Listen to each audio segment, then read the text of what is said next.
Hello बच्चों, let's read the question. In the diagram shown in figure, match the following columns.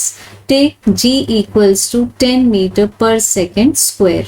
Column 1 में given है हमें connected bodies के acceleration, force, normal reaction by the surfaces and column 2 में given है उनके quantitative results.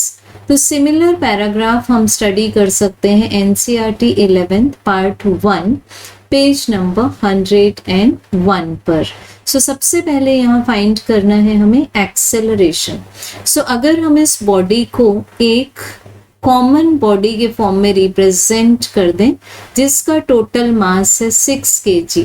अब इस पर अपवर्ड डायरेक्शन में फोर्स लग रहा है 60 न्यूटन एंड डाउनवर्ड डायरेक्शन में फोर्स लग रहा है 18 न्यूटन। बेसिकली हमें जो नेट फोर्स मिलेगा that will be pushing the body up. इसका आंसर आ जाएगा 60 minus 18 F1 minus F2। This will be equals to 42 Newton.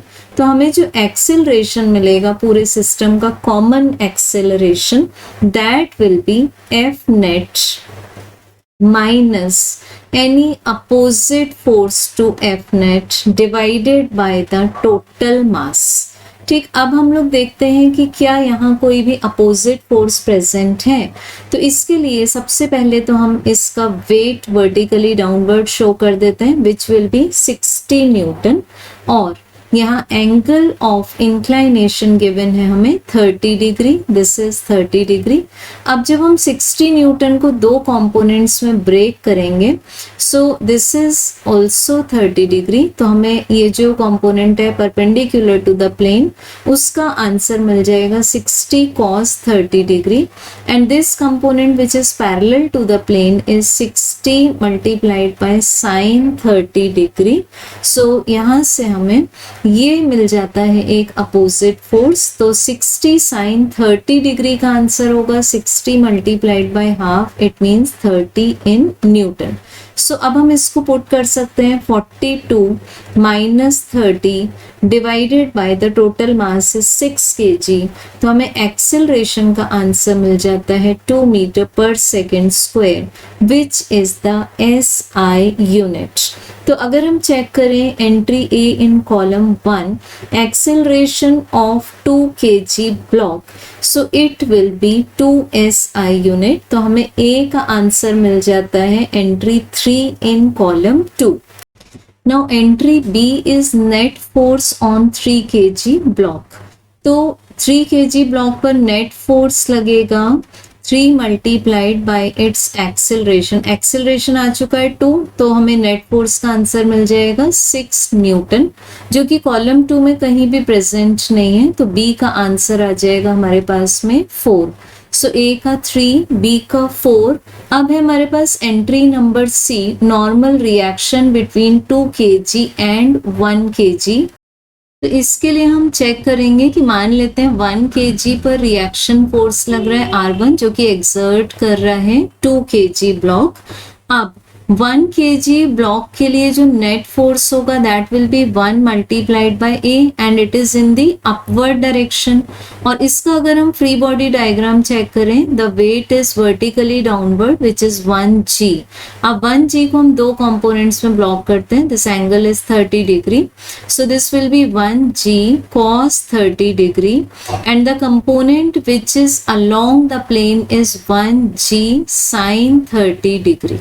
ठीक, तो अब अगर हम इसको बैलेंस करेंगे तो हमें क्या मिलेगा 1 multiplied by A equals to R1 minus 1g sin 30 degree और इस पर अपोजिट डायरेक्शन में लग रहा है 18 न्यूटन का force. So this is minus 18। अब A की वैल्यू है हमारे पास में 2 मीटर पर सेकेंड स्क्वायर जो कि हम लोग ऑलरेडी फाइंड कर चुके हैं। सो दिस विल बी 2, यहाँ से 18 शिफ्ट हो जाएगा लेफ्ट साइड में एंड G sin 30 का आंसर 10/2 मीन्स आ जाएगा 5। हमें टोटल मिलेगा R1 का आंसर 25 न्यूटन।